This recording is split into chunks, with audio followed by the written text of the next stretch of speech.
Hello दोस्तों, welcome to Gupta's technical. स्वागत है आप सभी का गुप्ताज टेक्निकल के एक नए वीडियो में। तो दोस्तों, इस वीडियो में हम लोग करने वाले हैं मैथ का बहुत ही इम्पोर्टेंट चैप्टर और उस चैप्टर से बहुत ही इम्पोर्टेंट प्रश्न। जिस जिस चैप्टर से हम लोग प्रश्न करने वाले हैं उस चैप्टर का नाम है वर्ग तथा आयत आयत का क्षेत्रफल, यानी square and area of square and rectangle. ठीक है, तो हम लोग किसी चैप्टर से प्रश्न करने वाले हैं। तो चलिए वीडियो को शुरू करते हैं। ठीक है, तो जो हमारा चैप्टर है उसका नाम है वर्ग तथा आयत का क्षेत्रफल, यानी area of square and rectangle. तो दोस्तों, हम लोग क्वेश्चन करने से पहले उस चैप्टर के कुछ महत्वपूर्ण जो फार्मूला है, जिस फार्मूला पे क्वेश्चन सॉल्व होगा, तो सबसे पहले हम उस क्वेश्चन को पहले जान लेते हैं। तो हम लोग शुरू करते हैं 1 नंबर से। तो पहला फार्मूला जो है वो है वर्ग का क्षेत्रफल। जी हाँ दोस्तों, वर्ग का क्षेत्रफल क्या होता है, यानी एरिया ऑफ स्क्वायर। तो एरिया ऑफ स्क्वायर होता है भुजा स्क्वायर, जिसको हम लोग ए स्क्वायर भी लिख सकते हैं। ठीक है, अगला है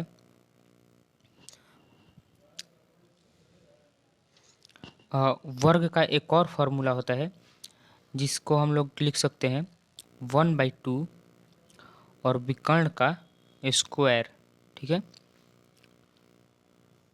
वर्ग का क्षेत्रफल दो होता है ए स्क्वायर और दूसरा होता है 1/2 विकर्ण का स्क्वायर। और ये सब अपने कॉपी में लिखते चलिएगा, क्योंकि एक बार लिखने के बाद फिर दोबारा मिट जाता है। ठीक है, तो नेक्स्ट है दूसरा है कि वर्ग का अगर विकर्ण निकालना हो तो कौन सा फॉर्मूला यूज होता है। तो वर्ग का विकर्ण बराबर फॉर्मूला होता है अंडर रूट 2 ए। ठीक है, अंडर रूट 2 भुजा। और ये तो हो गया आपका जो है वर्ग का, यानी कि स्क्वायर का फॉर्मूला। अब आयत के फॉर्मूला पे चलते हैं, तो इसको करते हैं फिनिश और चलते हैं आगे की तरफ। तो आयत का क्षेत्रफल, पहला है आयत का क्षेत्रफल बराबर क्या होता है। तो आयत का क्षेत्रफल बराबर होता है L/B, यानी लेंथ इंटू ब्रेथ, लंबाई गुने चौड़ाई। ठीक है, और अगर आयत का विकर्ण निकालना हो, आयत का विकर्ण निकालना हो तो आयत का विकर्ण बराबर होता है under root L² plus B²। ठीक है, लंबाई का स्क्वायर प्लस चौड़ाई का स्क्वायर। तो दोस्तों, ये जो हो गया आपका इम्पॉर्टेंट फार्मूला हो गया। अगर वर्ग तथा आयत के क्षेत्रफल, यानी area of square and rectangle से अगर कोई भी प्रश्न आता है, यानी कोई भी क्वेश्चन आता है, तो जितना फार्मूला बताया गया उसी फार्मूला पे पूरा का पूरा क्वेश्चन सॉल्व होगा। ठीक है, तो चलिए हम लोग क्वेश्चन को सॉल्व करना शुरू करते हैं। ठीक है, तो हमारा पहला प्रश्न जो है, आप लोग क्वेश्चन लिख लीजिएगा, नहीं तो फिर क्वेश्चन लिखने के बाद में क्वेश्चन मिट जाएगा, तब उसके बाद सॉल्यूशन होगा। ठीक है, तो हम लोग चलते हैं पहला प्रश्न की तरफ। तो हमारा पहला प्रश्न जो है वह है एक कमरा 12 मीटर लंबा। कोई कमरा है, एक कमरा 12 मीटर लंबा, 12 मीटर लंबा और 8 मीटर चौड़ा है, 8 मीटर चौड़ा।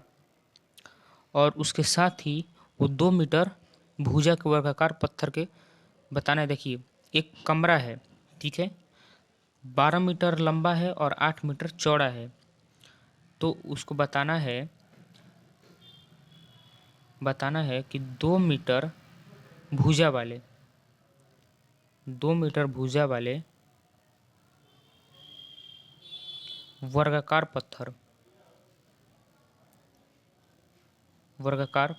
पत्थर के कितने टुकड़े लगेंगे, कितने टुकड़े लगेंगे। ठीक है, देखिए दोस्तों, बताना है एक कमरा है जो कि 12 मीटर लंबा है, 8 मीटर चौड़ा है, 2 मीटर भुजा का। बताना है 2 मीटर भुजा वाले, यानी कि एक कमरा 12 मीटर लंबा है और 8 मीटर चौड़ा है, तो इसको बनाने में 2 मीटर के भुजा वाले कितने वर्गाकार पत्थर लगेंगे, यही आप लोगों को बताना है। ठीक है, तो चलिए इसका जो है आंसर लाते हैं, इसको सॉल्व करते हैं। ठीक है, तो इसको करते हैं फिनिश और चलते हैं अपने सॉल्यूशन की तरफ। तो दिया हुआ है कमरे, यानी जो कमरा है उसका तो लंबाई दे दिया है 12 मीटर और चौड़ाई भी दे दिया है 8 मीटर।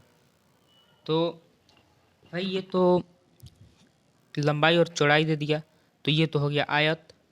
तो आयत का क्षेत्रफल क्या होता है, तो आयत का क्षेत्रफल बराबर होता है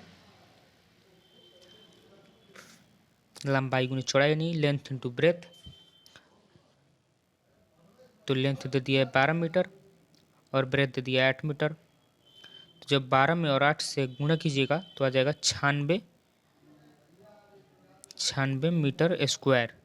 ठीक है, तो ये तो आ गया आपका आयत का क्षेत्रफल, और हमें बताना है कि पत्थर के टुकड़ों की संख्या बताना है, यानी उसको बनाने में कितने पत्थर के जो हैं टुकड़े लगेंगे।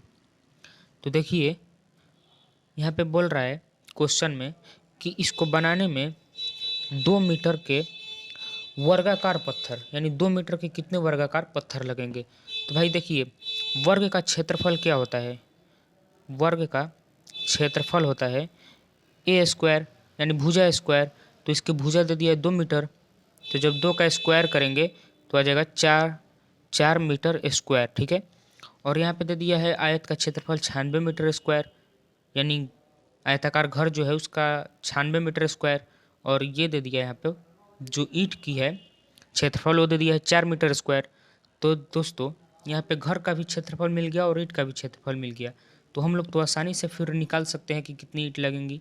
तो इसके लिए इसको करते हैं फिनिश, और दे दिया है आयत की जो है वो क्षेत्रफल दिया था 96 मीटर स्क्वायर, और उसका जो दिया था यानी वर्गाकार पत्थर के जो टुकड़े हैं उसका दे दिया था 4 मीटर स्क्वायर। ठीक है, तो 96 मीटर स्क्वायर और 4 मीटर स्क्वायर को जब भाग करेंगे तभी तो निकल के आएगा कि कितना ईंट के टुकड़े लगेंगे। तो 96 मीटर स्क्वायर और 4 मीटर स्क्वायर में भाग करेंगे तो जो है वो निकल के आ जाएगा कितना, 24। ठीक है, तो ये मीटर स्क्वायर से मीटर स्क्वायर कट गया, तो 24 जो हो गया आपका राइट आंसर हो गया। ठीक है, 96 मीटर स्क्वायर के क्षेत्रफल के घर को बनाने में 2 मीटर भुजा वाले 24 ईंटों की जो है ज़रूरत पड़ेगी। ठीक है, तो ये क्वेश्चन अगर आपको समझ में आ गया होगा तो चलते हैं नेक्स्ट प्रश्न की तरफ। ठीक है, तो हमारा अगला प्रश्न जो है वो है यदि किसी वर्ग की भुजा 4 गुनी कर दी जाए। ठीक है, यदि किसी वर्ग की भुजा 4 गुनी कर दी जाए, किसी वर्ग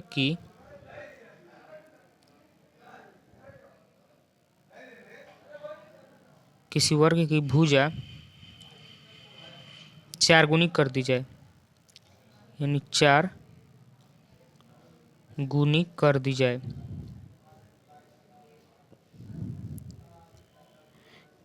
किसी वर्ग की भुजा 4 गुनी कर दी जाए तो परिणामी वर्ग, यानी परिणामी वर्ग और दिए हुए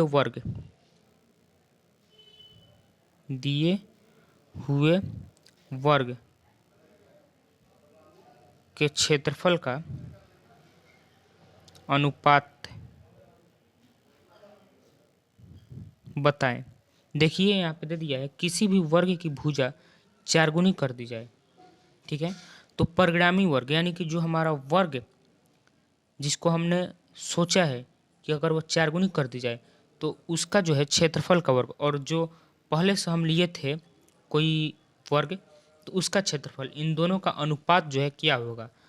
तो क्वेश्चन ठीक से आप लोगों को दिखाई नहीं दिया होगा, लेकिन हम जो बोले हैं अगर आप लोग उसको कॉपी पे लिखे होंगे तो आप लोगों को क्वेश्चन अच्छे से समझ में आ रहा होगा। तो चलिए इसको करते हैं फिनिश और क्वेश्चन को करते हैं सॉल्व।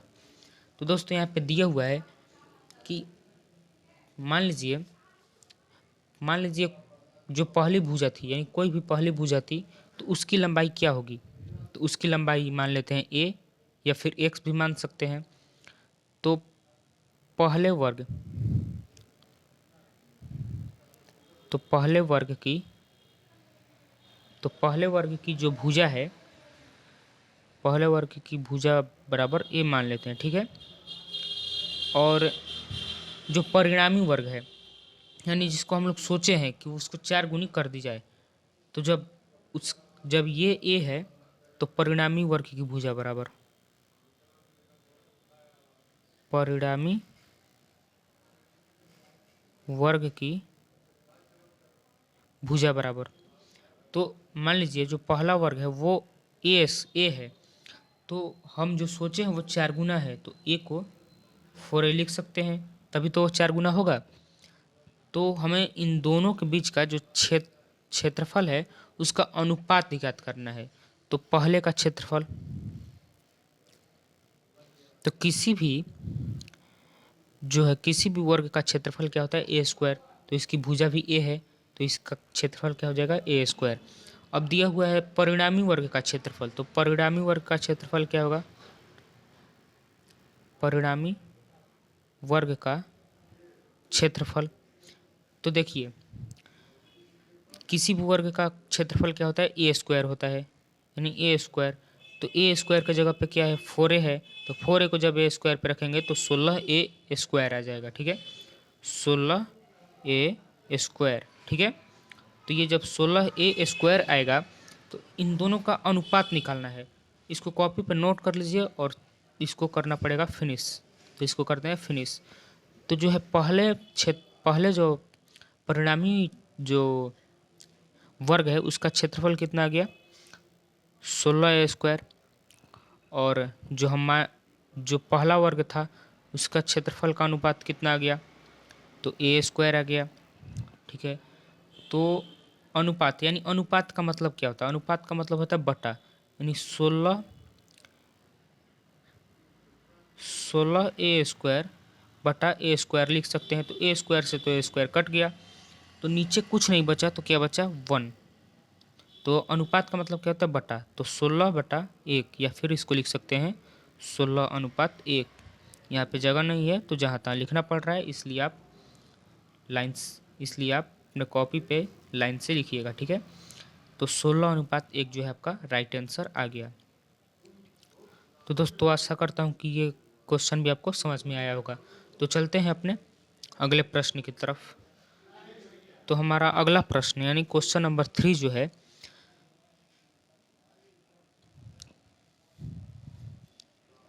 वो है यदि मान लीजिए कोई जो किसी वर्ग की एक भुजा की लंबाई 4 मीटर है, कोई भी वर्ग है, यानी किसी वर्ग की भुजा की लंबाई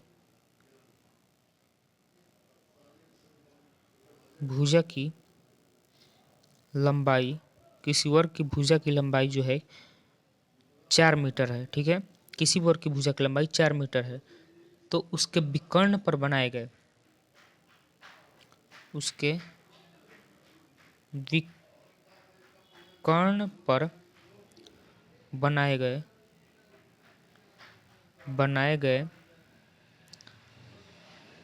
विकर्ण पर बनाए गए वर्ग का क्षेत्रफल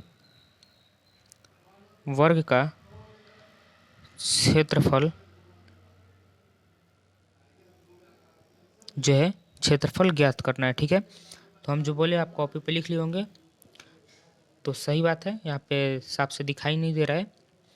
तो इसको करते हैं फिनिश और चलते हैं क्वेश्चन के सॉल्यूशन की तरफ। तो देखिए यहाँ पे दिया हुआ है कि किसी वर्ग की भुजा दिया हुआ है कितना, 4 मीटर, ठीक है। तो वर्ग की भुजा बराबर दिया हुआ है 4 मीटर, ठीक है। और जो विकर्ण की, तो देखिए यहाँ पे हम निकालते हैं सबसे पहले इसकी विकर्ण, ठीक है। तो किसी भी वर्ग का विकर्ण बराबर जानते हैं क्या होता है? किसी भी विकर्ण बराबर हमने आपको बताया फॉर्मूला कि वर्ग का विकर्ण बराबर होता है √2 भुजा यानी √2a, ठीक है। तो वर्ग की भुजा जो है यानी a बराबर 4 मीटर है। तो वर्ग की विकर्ण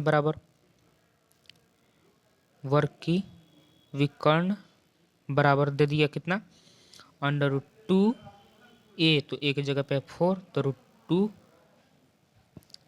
4, या फिर इसको ऐसे लिख सकते हैं 4√2, सही। तो जो है विकर्ण तो इतना आ गया। तब यहाँ पे दिया हुआ है कि उसके विकर्ण पर बनाए गए वर्ग का क्षेत्रफल ज्ञात करना है, ठीक, सही है। अगर आप क्वेश्चन को कॉपी पे लिखे होंगे तो वहाँ पे दिया होगा उसके विकर्ण पर बनाए गए वर्ग का क्षेत्रफल ज्ञात करना है, ठीक है। तो विकर्ण पर बनाए गए वर्ग का क्षेत्रफल, तो ये तो विकर्ण आ गया, वर्ग का विकर्ण, तो इस पर बनाए गए वर्ग का क्षेत्रफल, तो वर्ग का क्षेत्रफल क्या होता है a²। तो यहाँ पे a क्या है यानी भुजा क्या है 4√2, तो 4 और √2 का जब स्क्वायर करेंगे तो कितना आ जाएगा 4 चौके 16 और 16, और ये जब रूट जो है 2 में है तो 2, तो 2 जब रूट में 2 ठो 2 होंगे तो 1 2 बाहर आएगा, तो 16 और 16 दूनी 32, तो इसका राइट आंसर आ गया 32 सेंटीमीटर स्क्वायर, ठीक है। तो दोस्तों आज के वीडियो में बस इतना ही। अगर आपने इन क्वेश्चनों के ऊपर ध्यान दे दिया तो फिक्स से आपके जो है 2 से एक क्वेश्चन तो पक्का आपका आएगा ही आएगा। इस चैप्टर से एक क्वेश्चन पक्का आएगा और इसके जो नेक्स्ट क्वेश्चन है आपको नेक्स्ट वीडियो में कराया जाएगा। ऐसा नहीं है कि बस इतना ही क्वेश्चन कराया जाएगा। और ये ऐसा चैप्टर है जिससे कि हर साल 1 या 2 प्रश्न आते ही आते हैं, ठीक है।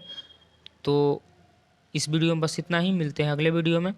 तो अगर आपको ये वीडियो अच्छा लगा तो वीडियो को लाइक करें, चैनल को सब्सक्राइब करें, और जिस भी दोस्त को इस वीडियो की ज़रूरत हो उसके पास शेयर ज़रूर करें। और आप किसी भी स्टेट्स हो, UP, Bihar, Jharkhand, all state polytechnic entrance exam की तैयारी बिल्कुल फ्री में करने के लिए हमारे चैनल गुप्ता एज टेक्निकल को सब्सक्राइब करना न भूलें। धन्यवाद।